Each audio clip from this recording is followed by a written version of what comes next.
Census को लेकर कल भारतीय जनता पार्टी ने कैबिनेट बैठक में साफ तौर पे कहा कि अब जातिगत जनगणना होगी, जो मूल जनगणना होगी उसके साथ। लेकिन इसी बीच सियासत में एक तरह की गर्माहट नजर आ रही है।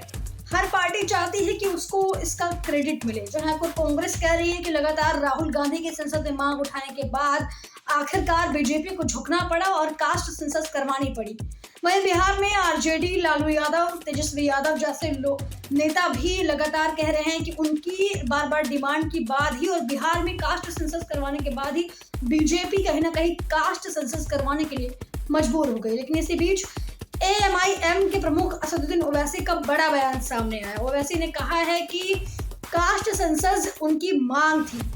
लगातार वो बीजेपी से इस चीज की मांग कर रहे थे कि देश में जातिगत जनगणना हो, ताकि जो OBC कैटेगरी के लोग हैं, जो अंडर प्रिविलेज्ड लोग हैं, जो अंडर डेवलप्ड लोग हैं, उन्होंने कहा कि जो बैकवर्ड क्लास के साथ लगातार कहीं ना कहीं नाइंसाफी हुई है, उसका आखिर इंसाफ कब तक मिलेगा। उन्होंने भारतीय जनता पार्टी से सवाल पूछते हुए ये भी कहा कि कास्ट सेंसस आखिर कब तक करवाई जाएगी।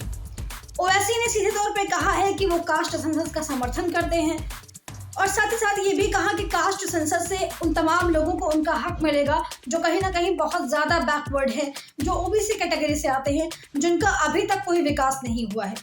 ओवैसी ने कहा कि सिर्फ जनधन योजना, आर्टिकल 370 और तमाम ऐसे मुद्दे पर बीजेपी लगातार काम करती है, लेकिन जब उससे कास्ट सेंसस के बारे में पूछा गया तो उसने साफ तौर पर इनकार कर दिया और कहा कि बटेंगे तो कटेंगे। लेकिन ओवैसी ने जातिगत जनगणना को लेकर क्या कुछ कहा, दिखाते हैं आपको एक खास रिपोर्ट। साहब एक बहुत मशहूर इंडिया के एंथ्रोपोलॉजिस्ट थे, उनकी रिपोर्ट के ऊपर उस वक्त मेरे ख्याल से रोशिया साहब थे, ये रिपोर्ट बनी, उसको एक्सेप्ट किया गया।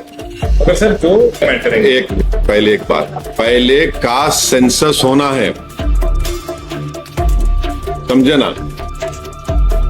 जब आप कास्ट सेंसस करेंगे तो हाल हकीकत मालूम होंगी, और कास्ट सेंसस होगा तो पसमानदा मुसलमान का भी होना और जो गैर पसमानदा उनका भी होना, फॉरवर्ड कास्ट का भी होना, मालूम होना कि अगर फॉरवर्ड कास्ट के है तो वो लोग कितने डेवलप्ड और फॉरवर्ड है या कितने बैकवर्ड है, पसमानदा मुसलमान है तो कितने डिप्रावेशन उनमें है और है उनमें, और जो नॉन पसमानदा मुसलमान है उनमें कितना डिप्रावेशन है। मेरे को समझ में नहीं आ रहा कि अपर कास्ट के लोगों को पेट में दर्द क्यों हो रहा है। इसमें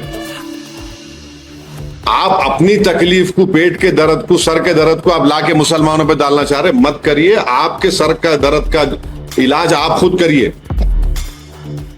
और बीजेपी ये अब बीजेपी के जो जितने बड़े बड़े सपोर्टर्स थे वो तो गाली दे रहे थे कास्ट सेंसस को।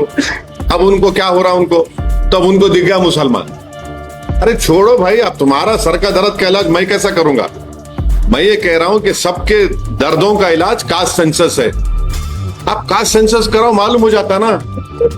देखिए कास्ट सेंसस होगा तो कौन कहां खड़ा हुआ है, किसके पास कितनी दौलत है, किसके पास कितना जमीन है, किसके पास कितना एजुकेटेड है, कि कौन झोपड़ी में रह रहा, कौन घर परमानेंट घर में रह रहा, कौन किराएदार है, किसके पास एग्रीकल्चर की जमीन है, किसके पास इनकम है, ये तो सब निकल के आएगा ना। तो देश हित में है, ये अच्छा है भारत। नमस्कार, मेरा नाम है चांदनी अहमद और आप देख रहे हैं नई दुनिया लाइव।